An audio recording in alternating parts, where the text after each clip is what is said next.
Good day, everyone. So, sorry for the canceled class. I decided I would make this recording because I wanted to finish off topic 10 and do the first part of topic 11 so that we don't get behind this semester. Don't want to be rushed. So let's get right into this and make sure you take notes as usual because this will be on the midterm. So topic 10, we were covering respiration, of course. And we had finished off right about here where we had covered all of the pathways of respiration, so glycolysis, pyruvate oxidation, the citric acid cycle, and of course oxidative phosphorylation. And on the board, I'd spent a few minutes basically counting up the number of ATP that are produced from all of these pathways. So if you recall, you can see it's all tabulated right here. So glycolysis, we made 2 ATP. The citric acid cycle, we made 2 more ATP, which is not a lot. But then if you account for all these electron carriers, so 2 NADH being made in glycolysis, 2 more NADH being made in pyruvate oxidation, 6 NADH being made in the citric acid cycle, and 2 FADH being made in the citric acid cycle. And all of these go through oxidative phosphorylation, which is the main place where ATP is being made. And that makes a bunch of more ATP. So when I did the math, I got about 32 ATP from the whole process. So this is pretty good. And all of this ATP, of course, is being used for cellular work. And that's good. We like cellular work, and our cells like to have energy to do so. So the last part of this topic, I want to talk about what happens if we don't have oxygen in this system. So that is a good question because it turns out if there's no oxygen, most of these pathways shut down. Now, oxygen is directly used in the electron transport chain, of course, but when there is no oxygen, it shuts down basically everything going on in the mitochondria. So no more citric acid cycle, no more pyruvate oxidation, and all you get is glycolysis. So the only reaction we get is this one here. So that's it. We can make 2 ATP instead of 32 ATP. So let's talk about that for a little bit and a little bit about the processes of something called fermentation. So in humans, this is what happens. So if you take a look, the top part of this pathway, we've got glucose here, and glucose is being converted to pyruvate, and we have our NAD plus making our NADH as usual, and we're making 2 ATP. So this is all good. But here is the problem. If we want to continue making ATP from glucose, we need more NAD plus. So if we want to make NAD plus, we need to recycle our NADH. And our NADH is normally recycled in the mitochondria during the electron transport chain, but that is not an option right now. So instead, what happens is if you take a look, the hydrogens here on the NADH get transferred to the pyruvate, and we make something called lactate. And so this is basically fermentation. This is actually what happens in animal cells. So if you were to do some strenuous exercise right now, so say you decided to do a whole bunch of push-ups, 20, 50, 100, whatever, 10, each of us have our own limit. And, initially you can do a few very easily because there's oxygen already in your tissues. And so you can use that to make energy. But the oxygen gets depleted very quickly. And you're still telling your body to do more push-ups. And so what happens is your body says, well, we'll keep doing glycolysis and try to get a little bit of energy. And then eventually you don't have any more energy and you can't do any more push-ups or whatever it is because you're really not producing a lot of energy from this. The lactate can get recycled eventually in the liver. The liver will convert it to glucose for you. But this is a way to get out a little bit of ATP out of the whole system. It's not much, and we can't survive on this for very long. We're talking about seconds of energy before the cells are just don't have enough ATP to do what they're trying to do. So this is called lactate fermentation or lactic acid fermentation. So like I said, the whole goal is to continue to make a little bit of ATP. And in order to do that, we have to recycle our NADH and make NAD plus. So I want to show you another type of fermentation, something that people may be a little bit more familiar with. To introduce it, I have a video. This is one of my favorite biology one-way videos. And so what I'll do is I'll just play this for you. I just want to make sure, let me just check here. I'm hoping the sound will get shared. And anyway, I will play this video for you right now.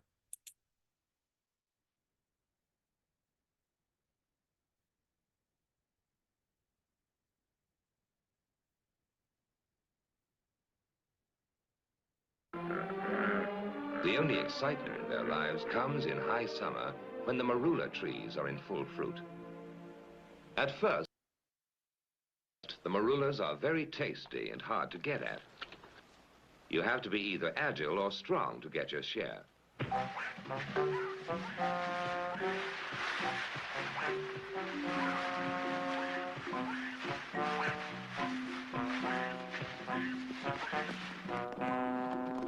But after a few weeks, the marulas get overripe and they start dropping from the trees.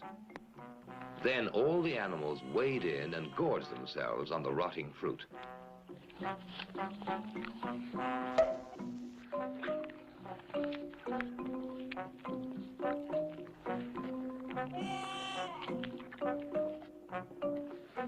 It starts fermenting in their tummies and turns into a very potent brew. So on the way home, things start happening to them.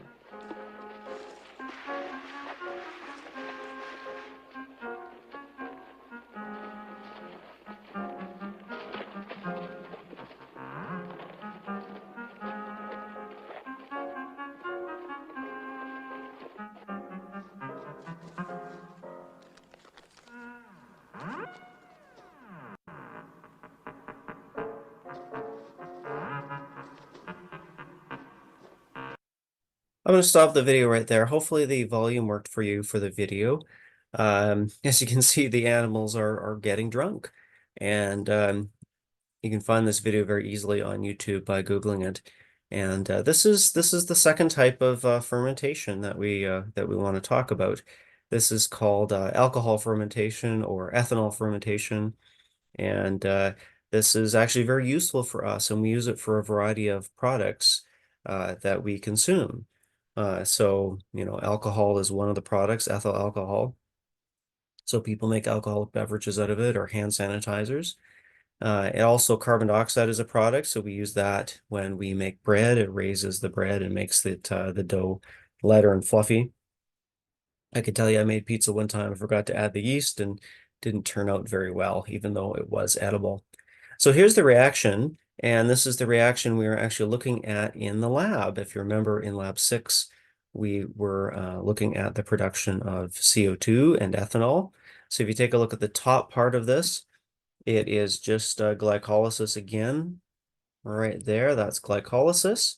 And you've got the glucose being converted to pyruvate. So in the second part of the reaction, you can see that the pyruvate is releasing carbon dioxide, makes this intermediate called acetaldehyde. That's really actually a very dangerous compound. And so in the human bodies, actually does a lot of damage. And but which is why the cells convert it directly to ethanol.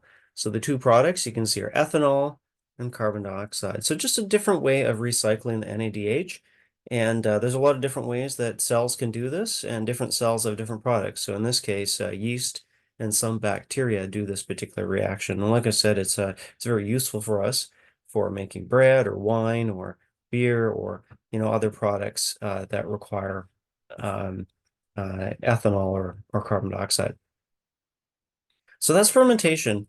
Let me just show you something else about fermentation is that there's actually a wide variety of things that products that can be made by fermentation by microorganisms. You can see here's a list of a whole bunch of them.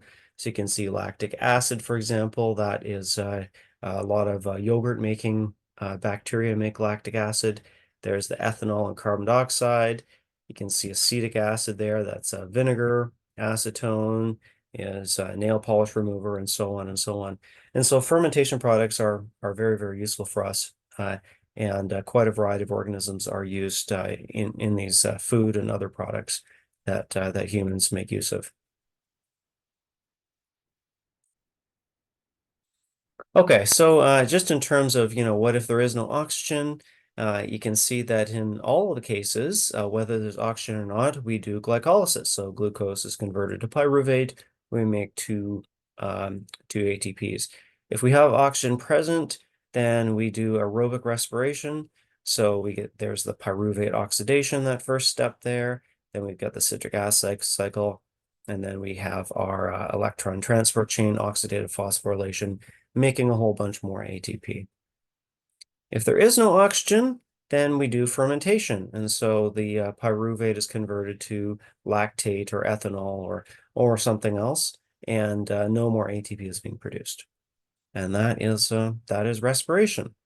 So there's a few more things to say about respiration I want to just mention because there's some other details here to point out. Um, there's my note about pyruvate being the branching point. So first of all, just some terminology and a few things that you might see if you take more uh, cell biology or biochemistry type courses that talk about respiration is that so in terms of what we use for that last electron acceptor, the terminal electron acceptor in the case of most people who are doing respiration is actually oxygen. So you can see it's showing right there. So aerobic organisms use oxygen, and oxygen is ultimately where the electrons end up in this whole system. But there are other organisms that are anaerobes, and some of them do something called anaerobic respiration. So you can see right here, anaerobic respiration, and they might use something else. So there are, for example, some bacteria that use sulfur, so they breathe sulfur instead of oxygen. And if you think about our formula with oxygen, I'll write it on the top here. So if you recall, we had some hydrogens, we had so two of those, and we had two electrons, and we had some oxygen. This is a balanced formula, and it makes water. You can actually have a similar reaction with sulfur. So we have some hydrogens, some electrons, plus sulfur, and we get H2S. And there are some bacteria that do that. They're actually poisoned by oxygen, but they breathe sulfur instead. So lots of interesting things out there in the biological world. There are organisms that use iron, I think nitrate or nitrite, I can't recall. So there's lots of weird things out there. The last definition here is a facultative anaerobe. So you can see basically that's something that can survive with or without oxygen. So in this case, in many cases, this includes like E. coli that can do respiration with oxygen. If there's no oxygen, it's fine. It can just do fermentation, and it's small enough. It's a single-celled organism. It doesn't need a lot of ATP to survive, so it's not a death sentence for E. coli if it doesn't have any oxygen. Us, we need a lot of oxygen. We need all that energy to move around because we're animals. And animals use a lot of ATP. So I usually like to spend a little bit more time on this concept during the semester. Unfortunately, we're just a little bit more crunched for time, and so I'm just going to spend a few minutes talking about it now, and that will be kind of mostly it. Um, but we're talking a little bit with enzymes about enzyme regulation and allosteric enzymes, and you can certainly read about it in a lot of detail in the textbook, but I would just want to spend a couple minutes talking about it now. I had mentioned that phosphofructokinase, so there's the enzyme right there. So phosphofructokinase, you can think of it as PFK. That is the enzyme. It's at let's see here. It's the second step of glycolysis, I believe. Maybe it's the third step. Um, and that enzyme converts fructose 6-phosphate into fructose 1,6 bisphosphate. And that is actually the key regulatory enzyme of the entire respiration system. And so what does that mean? It means that that enzyme can get turned on or turned off, and that turns the entire pathway on or off. And this is important because like if we have if we have enough ATP, if we have lots of ATP, then we don't need to keep making more ATP. So the body can, or the cell can slow this whole process down. If the cell needs ATP, it wants to turn this process on, and so on. So you can see the end product of this is ATP, right? And so ATP actually inhibits the enzyme and tells it we have enough, turn off. You can see something else that inhibits, which is citrate. So if you have a lot of citrate, that means one of the products later on in the process. It also has a feedback inhibition and turns the whole thing off. You can see that we can turn this on if we have AMP. So if you used up your ATP, you've probably made a lot of ADP. And if your cell is getting really desperate, it may have a lot of AMP, which is monophosphate. And so that's bad. And so it's saying, okay, turn on glycolysis. We need this whole thing to happen. And that is pretty much all I want to say about phosphofructokinase. Um, I do want to say one thing. This is to reward people for listening to the video, is that there will be a true or false or multiple choice question about this slide, and it'll probably ask you, what is the relevance of phosphofructokinase, or true or false, phosphofructokinase is the key regulatory enzyme of cellular respiration, or something like that. So watch for that on the midterm. It will be there. That's not a hint. That is a promise. Okay, so let's move on here. Okay, how do I get rid of these annotations? Somehow, let me see if I can erase these things. I'm sorry, I don't know how to get rid of those things. Let me see here.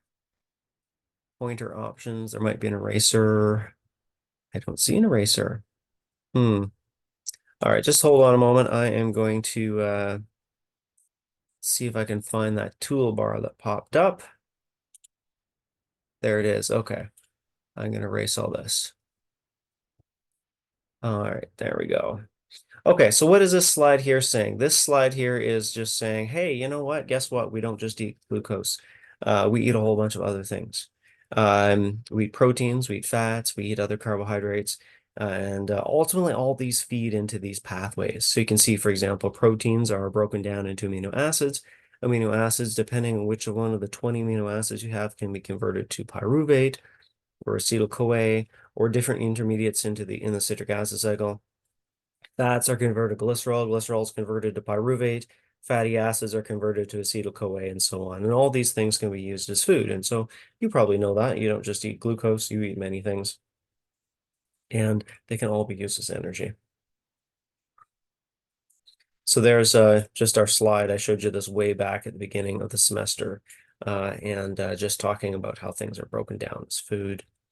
I'm just going to move on from that.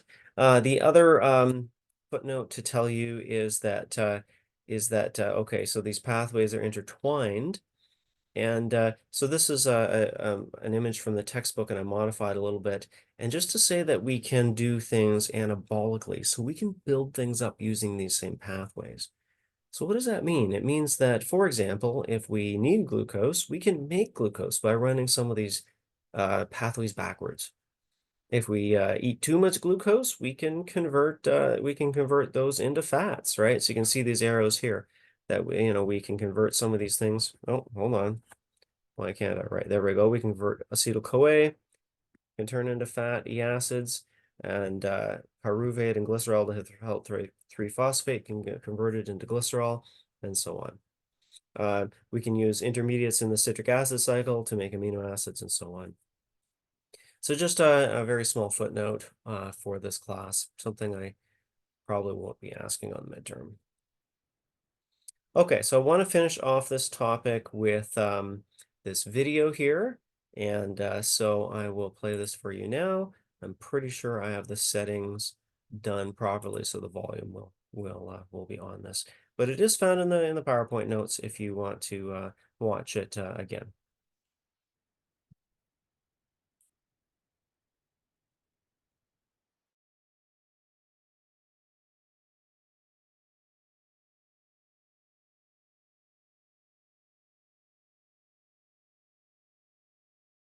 As this mountain biker heads up the trail, the breakfast he ate this morning is being burned to power his bike ride.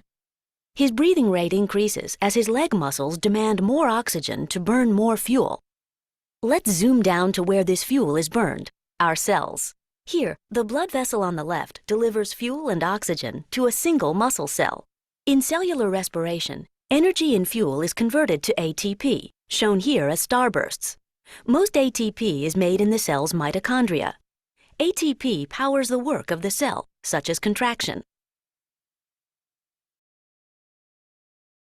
Let's take a closer look at how ATP is produced from a molecule of glucose, our fuel. Only the carbon skeleton is shown to keep things simple. The first step is called glycolysis, and it takes place outside the mitochondria. To begin the process, some energy has to be invested. Next, the molecule is split in half. Now, the molecule NAD+, an electron carrier, picks up electrons and hydrogen atoms from the carbon molecule, becoming NADH. Keep track of the electron carriers. They play an important role by transporting electrons to reactions in the mitochondria. In the final steps of glycolysis, some ATP is produced, but not much. For every glucose molecule, only 2 net ATPs are produced outside the mitochondrion. However, glycolysis has produced pyruvic acid, which still has a lot of energy available. Let's follow this pyruvic acid molecule into a mitochondrion to see where most of the energy is extracted. As the molecule enters the mitochondrion, 1 carbon is removed, forming carbon dioxide as a byproduct. Electrons are stripped, forming NADH. Coenzyme A attaches to the 2-carbon fragment, forming acetyl-CoA. Coenzyme A is removed, and the remaining 2-carbon skeleton is attached to an existing 4-carbon molecule that serves as the starting point for the citric acid cycle. The new 6-carbon chain is partially broken down, releasing carbon dioxide. Several electrons are captured by electron carriers, and more carbon dioxide is released. The carbon dioxide that you exhale comes from the reactions of cellular respiration. 2 ATPs are produced by the citric acid cycle for each molecule of glucose. At this point, only a small number of ATPs have been produced. However, more energy is available in the electrons that are being transported by electron carriers. While the citric acid cycle starts another round, let's follow an electron carrier to the next step in the process. Electron carriers such as NADH deliver their electrons to an electron transport chain embedded in the inner membrane of the mitochondrion. The chain consists of a series of electron carriers, most of which are proteins that exist in large complexes. Electrons are transferred from one electron carrier to the next in the electron transport chain. Let's take a closer look at the path electrons take through the chain. As electrons move along each step of the chain, they give up a bit of energy. The oxygen you breathe pulls electrons from the transport chain, and water is formed as a byproduct. The energy released by electrons is used to pump hydrogen ions, the blue balls, across the inner membrane of the mitochondrion, creating an area of high hydrogen ion concentration. Hydrogen ions flow back across the membrane through a turbine. Much like water through a dam, the flow of hydrogen ions spins the turbine, which activates the production of ATP. These spinning turbines in your cells produce most of the ATP that is generated from the food you eat. The process you've just observed, cellular respiration, generates 10 million ATPs per second in just one cell. That ATP can power a biker up the trail, or it can power your brain cells as you learn challenging biology topics. Okay, so that is the end of respiration, but keep all of these concepts, tucked away because we are going to be using a lot of these concepts again for photosynthesis. We're going to talk about electron transport chains, we're going to talk about electron carriers, and a bunch of other related concepts. So what I'm going to do now is switch gears here, and what I'm going to do is just before we get into photosynthesis is I want to draw something for you to kind of connect respiration and photosynthesis. So let's do that right now. So here's my whiteboard. Actually, want to make sure I'm actually sharing my whiteboard. It looks like I am. Okay. All right, so let's draw a mitochondria. And what I'll do is I'll do that in red. Here we go. And so this will be respiration. And we'll say in mitochondria, how about?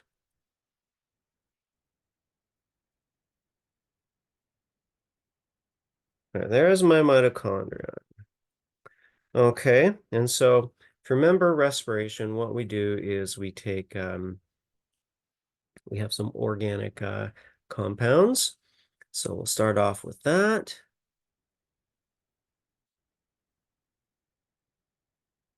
And remember organic compounds such as glucose. I'll put maybe such as glucose. Okay.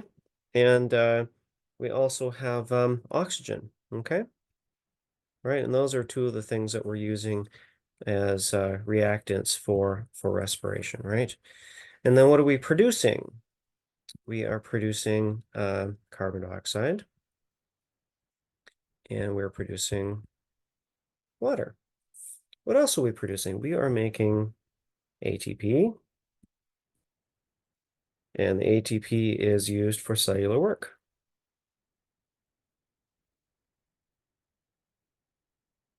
Now, there's a lot more we could add to this because, of course, not everything's done in the mitochondria. We could also talk about how some of the energy is lost as heat and whatnot, but I think that's a pretty decent summary of respiration.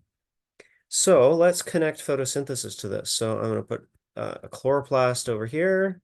So photosynthesis in chloroplasts.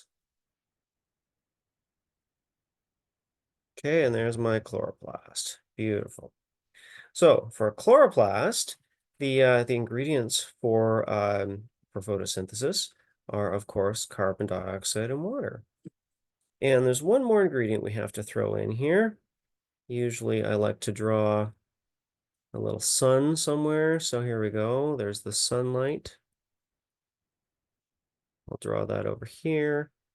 Here's my sun. Usually I draw it a little bit smaller, but there it is. There's my sunlight. Now, of course, plants can grow without sunlight. They can use other light, artificial light, and so on, but it's usually the sun. And then, of course, what is produced by photosynthesis? Oxygen and organic compounds.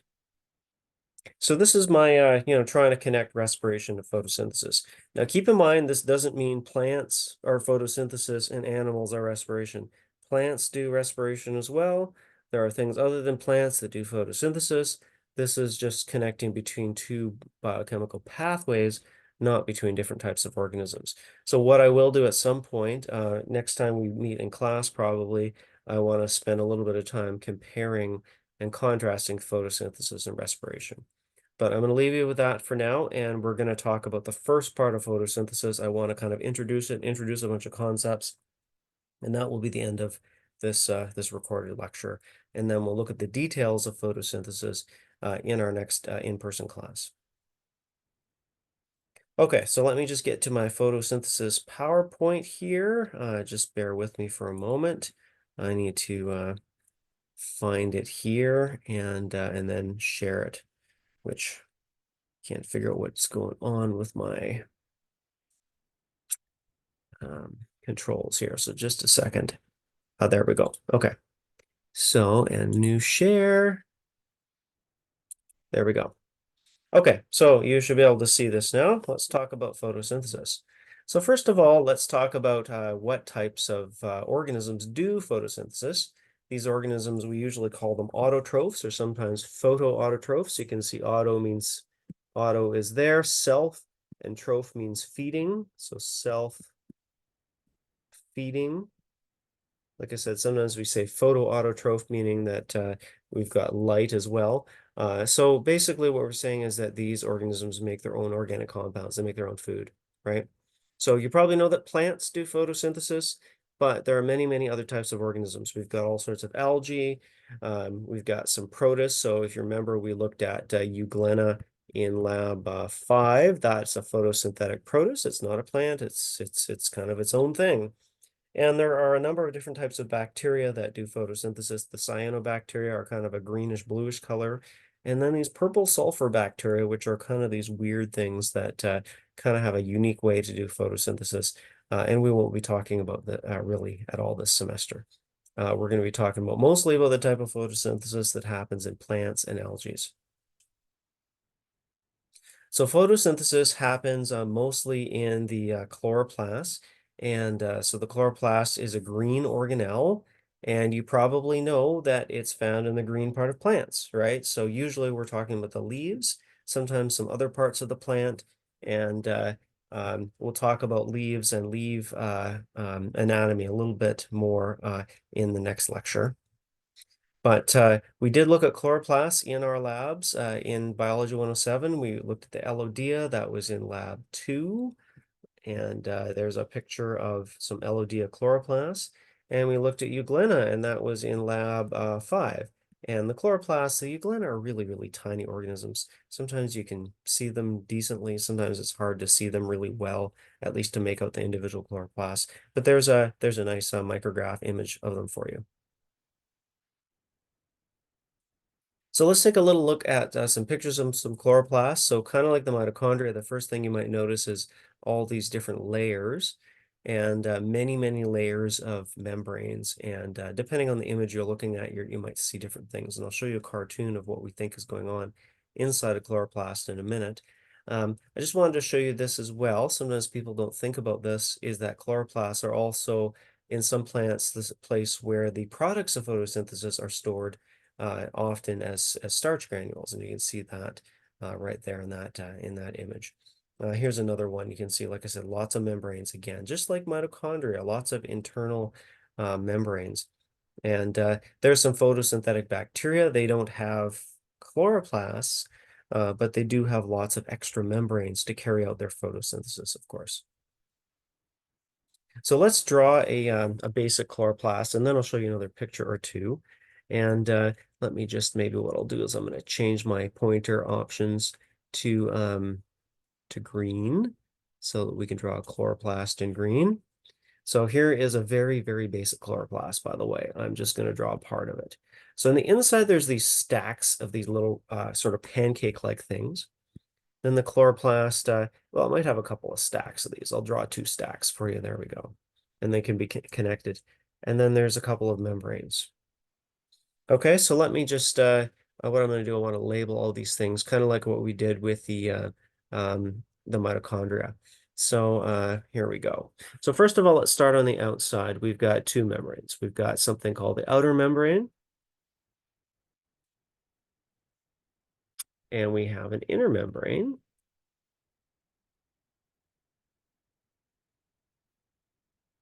There we go. And these 2 things are mostly structural. So I'll just put a note and just say mostly structural. So what does that mean? It means it's holding the chloroplast in place, and it's allowing molecules to, there's transporters and a few things like that. But that's mostly what's going on. Okay, so I'm just going to I'm going to label a few things, and then I'll come back and talk about them. Inside the inner membrane, there's a fluid type compartment called the stroma. I'll come back to that in a moment. And these little pancake-like things, they're called thylakoids, and so their membranes are called thylakoid membranes. Thylakoid membrane. And then inside the thylakoids is something called the thylakoid space.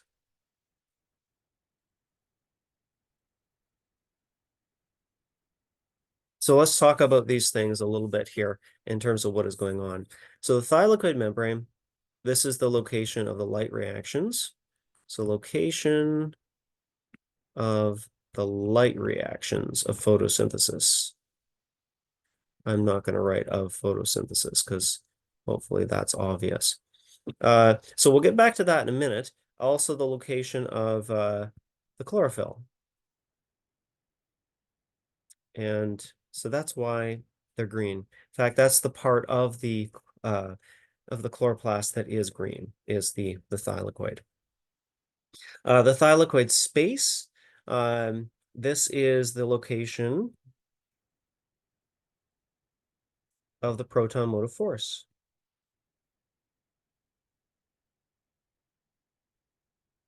So once again, we are talking about an electron transport chain, a proton motive force being produced. So we will get to that and discuss what's going on when we talk about the light dependent reactions. The last part is the stroma. This is the location of the Calvin cycle. So we'll get to that, what the Calvin cycle is. We haven't really talked about it yet, but that's sometimes we call this carbon fixation. So that means we are taking carbon dioxide out of the atmosphere and we are incorporating it into organic molecules. This is also the location of the chloroplast DNA and ribosomes as well. And that's also, lastly, I'll just squeeze it in. We can say there's starch storage there as well. So that's my basic chloroplast. I'll show you some nice pictures of some, and you'll hopefully be able to see all these features. So here's the one from the textbook. You can see there's the outer membrane, inner membrane, and there is an intermembrane space. Not much happens there. Like I said, the outer membrane and inner membrane are mostly structural. There's the thylakoid space, the innermost chamber of these little pancake things. And the pancake things, of course, are called thylakoids, and you can see the label there. And the membrane is called the green membrane is called the thylakoid membrane. There's an electron micrograph there on the bottom, which you can see a lot of the same features on there. This is one of my favorite images of a chloroplast because it's got the cartoon and the electron micrograph kind of merged together, and you can see all of those features in there. You can see the stroma, the thylakoids, the two membranes, and so on, and that's our chloroplast. Okay, so keep the structure of this in mind when we talk about photosynthesis, and we'll come back and we'll take a look at a few of those things. So I just wanted to say that sometimes the textbook calls chloroplast a different word. Sometimes it uses the word plastid. So that's kind of a funny word. Why are we using a different name? Well, plastid is kind of a general term for an organelle that contains usually pigments, right? So 99% of the time when we say plastid, and we're talking about organelle with pigments, we're talking about chloroplast. There are a few other plastid uh, organelles out there that that are found, and they're actually found in plants. You can see I have a couple of examples there. These amyloplasts, these are starch storage. Sometimes they're purple, found in potatoes, and yeah, they've got a pigment, so that makes them a plastid, whether it doesn't do photosynthesis. These chromoplasts, these are found in flowers, and so they make flowers nice, beautiful colors, and they don't do photosynthesis, but they have colors, and so they're technically plastid. But if you see plastid, usually we're talking about chloroplasts, and the textbook does slip in talk about calls and plastids quite frequently. So let's take a look at the reactions of photosynthesis and talk a little bit about what is going on, sort of an overview, and then we'll call it a day. So here is the overall reaction of photosynthesis. Remember, the reactants are carbon dioxide and water and light, and the products are, of course, organic compounds. It also makes water and oxygen, but we don't care about the product of water so much as we do about water as a reactant. So let's talk about these reactants for a couple of minutes. So light, of course, is a type of electromagnetic radiation. Usually it comes from the sun, but can come from other sources. And plants actually use the visible part of the light spectrum. And if we take a look at the light spectrum, it comes in wavelengths, and it ranges from about 400 to 750 nanometers. The lower end of the spectrum is purple and blue. The higher end of the spectrum is red and orange, and those are actually the parts that are used by the plant, by the chloroplasts. And the middle part of the spectrum, the green and yellow, is not used so much. And this is why chloroplasts look green or yellow, because they're reflecting that part of the spectrum and absorbing the other parts. There are actually quite a few pigments that are found in chloroplasts. I'll show you a few here. We're going to talk a little bit about chlorophyll A and chlorophyll B. You can see they're very interesting molecules, lots of conjugated double bonds, and they're very good at capturing light. Here's a few others. Some of these we see them around here in the fall time when the leaves start dying and the chlorophyll is the first molecule to degrade, and we start seeing the other colors left over. So there's carotenoids. You can see there's one there. They look orange or yellow sometimes. Xanthophyll. You can see it's similar to the carotenoids. There's a whole bunch of other colors. There's these ones here. I'm not really familiar with that molecule. Phytophytin A. Here's phycocyanin, which is blue, and there are many, many more. Like I said, we see lots of interesting colors in the fall with when we are when the leaves start to die.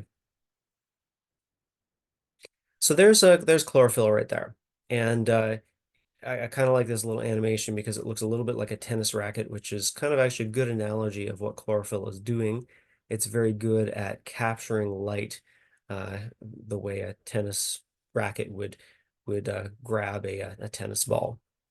If we take a look at the absorption spectrum, so remember we were looking at absorbance in lab 3. And in that case, we're looking at a very specific wavelength for our purple pigment. But what you can do is you can take a look at the absorption over a range of wavelengths. So we can look at, we can measure it at 400, 401, 402, all the way to 750. And we can see that the chlorophylls, as I've mentioned, absorb really well in the blue, purple, violet region of the spectrum, and really well in the orange, kind of red region of the spectrum. And you can see in the green part, they don't really absorb very well. And so they look green.